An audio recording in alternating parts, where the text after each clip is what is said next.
Hello, everybody, and welcome to the Dorsey Wright podcast for this week, October the 11th, 2021. I'm Jay Gragnani, and here joining me this week is Will Gibson. And as we come into October, another week of October, we've had a few trading sessions down now, and so far a month of October that is a month that historically has brought with it some elevated elements of volatility. We've certainly seen that so far play out in the market this year. The market started off strong in October, coming off of a volatile September. Nonetheless, coming right out of the gates, the S&P 500 was up about 2% so far in the month of October through Friday. Opened up Monday morning, markets were up, now they're down, still some trading left to happen. But these types of environments where you see some back and forth action for the market is not something that is uncommon for the month of October. With that said, it certainly isn't always necessarily comfortable, but certainly not uncommon. As we look at October is a month on the heels of September. That's historically the worst month for the market, but it's also the last month in the seasonally weak 6-month stretch in the market. And so, on the other side of this month is November, and that month of November is typically positive. With that said, there have certainly been some bright spots that we've seen in the market here in a volatile September as well as the beginning of October. And what we wanted to do today is spend a little bit of time talking about some of those areas, many of which would be considered more alternative in nature, and then also talk about what we have to look ahead for as we move through the month of October with some important news and earnings coming out. And so with that said, one of the areas that we've seen recently as being a bright spot, and by recently, it was a very strong area of the market. We saw some pullbacks earlier this year, and we've seen some resurgence in that area, and that is specifically crude oil. And crude oil is something now that we have seen get back above $80 a barrel. A price now, as we're recording this on Monday, the 11th, got to about $82 at one point. Nonetheless, this is the highest level that we've seen for the prices of crude oil since going back to the fall of 2014, almost 7 years ago to the date. And hard to believe that it's been that long since we've seen $80 crude oil. But that last time that we saw $80, it was on its way down, which is different than what we're seeing now as crude oil prices on their way up. I mean, if you go back to that time period, the crude oil prices in June of 14 were around $106, $105, $106 a barrel. And by January of 2015, after a sharp correction, crude oil prices were all the way down at 44. And that really was the start of, an energy sector, crude oil in general, that was out of favor for years. It really didn't have much going for it. That's been very different so far this year. Energy as a sector has been the best performing sector in the U.S. equity market, and obviously crude oil has moved back up above $80 a barrel. So a lot of positive developments. I will say now that where we are at these levels, crude oil itself has gotten to be about 100% overbought, which is done twice this year already. Once back in the February time period, and then again in June. Nonetheless, long-term trend of crude oil is still positive. And that's important for a number of reasons. One, just given its weight in a lot of indexes, but we've also seen, the strength within the commodity asset class and alternative assets this year have not been just confined to crude oil. You've seen a lot of bright spots out there. Yeah, Jay, definitely. And this is something that we were touching on a bit last week, and I think it's worth delving into more today. But there's been a lot of participation in the commodity space, the alternative assets more broadly. One thing that I was reading earlier, I wanted to share that among the commodities tracked in the S&P GSCI commodity spot indexes, 100% of them are showing positive 3-year rolling returns. And that hasn't happened in approximately 17 years. So talk about participation, talk about breadth. There's a lot of that going on in the commodity space right now. And you mentioned crude oil, specifically starting there, I would mention at 6-year highs. And as technicians, we're looking for support, resistance, patterns, things to work from. And now where we are, there's really not a lot of resistance to be working from right now. The supply and demand picture 6 years ago is arguably much different than it is now. There's different buyers and sellers in the marketplace than there were previously. So somewhat uncharted territory here for crude is something we've been watching. We know it's a large market, and that's affecting a lot of the weighted indices in the commodities landscape. It's also affecting a fair amount of sectors, the energy equity sector being one of them, which we'll touch on a bit later.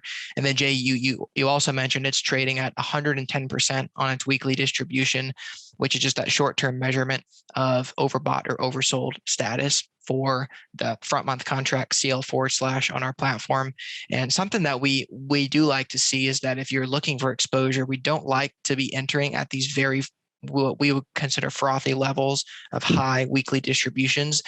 But at the same time, when you study these, you typically see these happen in stronger uptrends for commodities or for a particular name. You don't see something get 100% plus overbought in cyclical or downside extended bear market. So I did want to mention that as one thing. And you've seen the same type of story more specifically in the natural gas market as well. It's been the best performing commodity for going on 2 quarters now. That has been sitting in heavily overbought territory for an extended amount of time, being well above the top of its weekly distribution reading, just confirming that these typically happen in strong uptrends. Natural gas, in particular lead, like I mentioned before, in the past 2 quarters is nearing, I believe, almost 100% on the year. We have seen a fair amount of weather-related instances play to that. It's popular use in heating, so you've seen some extraordinary cold places, but nonetheless, the supply side of the story, you've had this rapid return from demand, and there's a lot of catch up in that market, as well as the other commodities market. That was a big story over the past quarter, as well as the rest of the year. And even outside of the commodity space, that's been a common theme. A lot of demand coming back extremely strong, as you saw for copper, you saw for lumber, you saw for various other commodities at different points in the year. You saw these bubbles of demand just bursting through the seams, pushing prices to multi-year highs, some cases all-time highs.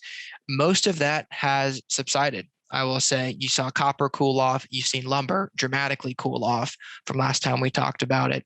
Agriculture broadly, we've also seen cool off. There are still a few pockets that are heavily overbought or at multi-year highs, but you're still just seeing these bubbles pop in various commodity markets, not popping to historically low levels. You probably have some higher bottoms in a lot of these commodities now, or higher floors, but lots of demand for the commodity landscape. Very bullish picture right now, to be honest, broadly speaking. The last thing I'll say here is that the eyesore, if you will, as a commodities investor has been precious metals. They were a laggard over the past number of quarters. They went on a big run at the end of 2020, but you really haven't seen demand pick up to match those levels. Again, talking gold, silver, palladium, platinum, all of those among their relative strength laggards. They're still at the bottom of our matrices. We saw some notable breakdowns on GLD, SLV2 ETFs as well. So we could see some oversold condition and some near-term bounces, but really no strength from there, contrary to the broader strength that we've seen in the rest of the commodities market, Jay.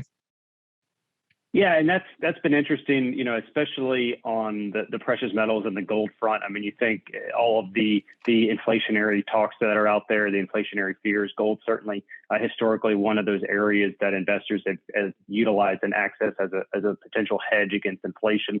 And you just haven't seen the demand come back for precious metals yet, like you have for crude oil, as the demand for crude and energy prices all but stopped in March of last year. And then you saw, as you mentioned, this rotation amongst some of the industrial building related raw materials, raw inputs. And here we are, with the reopening of the economy continuing to happen, the demand for energy consumption seemingly continues to push higher there. And, outside of that, or I guess I should say in addition to that, if we look across kind of the alternative investment landscape, one of the newer areas that investors are certainly talking more about is the cryptocurrency space. And, Bitcoin specifically being the largest one that's out there. Bitcoin moving back above 50,000. As a matter of fact, it's back above 55,000 now, at least as of last night, as of Friday night's close. But Bitcoin and a lot of the crypto assets, the crypto coins, are areas right now that are continuing to push higher.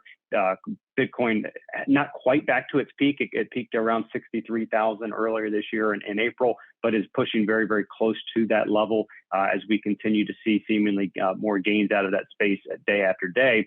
And there's, interesting, just to continue as we watch the ETF landscape, is there's a continual push and a continuing filing with the SEC by a number of the different ETF issuers out there to get approvals for actual exchange traded products. There's some private placement products. There are some ways out there to gain exposure, but there's not specifically an exchange traded fund that is in existence right now today. And so, that space continues to push, and the ETF issuers continue to push the envelope. And even the SEC is coming out and saying that is one of the things that they want to get done and try and figure out is if they can get approval on that on a Bitcoin or crypto related ETF in some capacity that's not buying individual companies, but it's actually investing in the currency, whether physically backed or futures backed. So that'll be interesting to continue to watch that debate as it goes on in the marketplace and that would just simply open up access to that space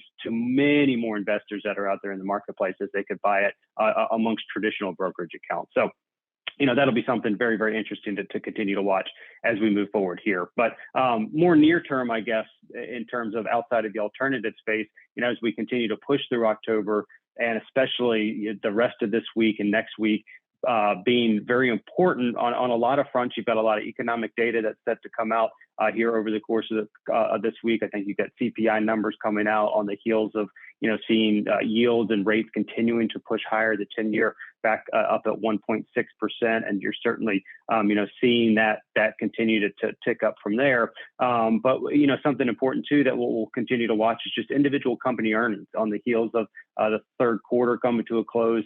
That's going to be something to keep an eye on here over the next couple of weeks. It will, Jay. And we have over 400 companies slated to report in the next 2 weeks. A bulk of those, of course, coming from the financial sector, about 200 names from that group. That is a space that you talked about. Rising rates is traditionally very sensitive to that energy as well. We've also seen a fair amount of correlation to rising rate environments. So that's going to be something to watch, maybe something that will be mentioned in the quarterly commentary. And financials has been a place of great relative strength. It's near the top of our Dolly sector rankings. It's also at the top of our asset class group scores sector rankings. So some additional confirmation there that we have seen some longer term technical positive setup in that sector. So that's something to watch for. And then on the flip side of that, the industrial sector is housing the second most stocks reporting in the next 2 weeks. We have seen some continued near-term deterioration there, some breakdowns from the Spider Fund, XLI, and even just on the individual stock basis. A lot of those bullish percents for industrials are below that 50% threshold. So that's a sector to watch. That's something to look at and check your individual stock exposure heading into the next few weeks. Note for breakdowns, note for support levels if you need to work from those. Last few notes on the earnings here before we close up today. I did want to mention one note here, in that the average weekly distribution, so we talked about that concept before, but the average weekly distribution for all sectors except two right now are negative of the stocks reporting in the next 2 weeks. So to clean that up a little bit, financials and energy are the only two sectors that have an average stock trading in slightly overbought levels right now heading into earnings. All other sectors are showing an average slightly oversold condition. So there are maybe some technical expectations for those sectors heading into the coming weeks, and that's something to keep mind of going ahead. So in aggregate, just a reminder, check your individual stock exposure. It's easy to become emotional right now, to sell on feelings and not so much data and facts. There's a lot of qualitative information that's going to be coming out. So allowing the market to dictate what's important, what's not important, viewing it through a technical lens, I think is going to be very important heading forward. So those things said, I think is what we wanted to hit on today. Jay, thanks for bringing me on. And I thank everybody for listening, giving us the time per usual. If you have any questions or want to speak about markets or anything that we can help with as a business, don't hesitate to reach out. Our main phone number, 804-320-8511, email dwa@dorseyright.com. Thank you.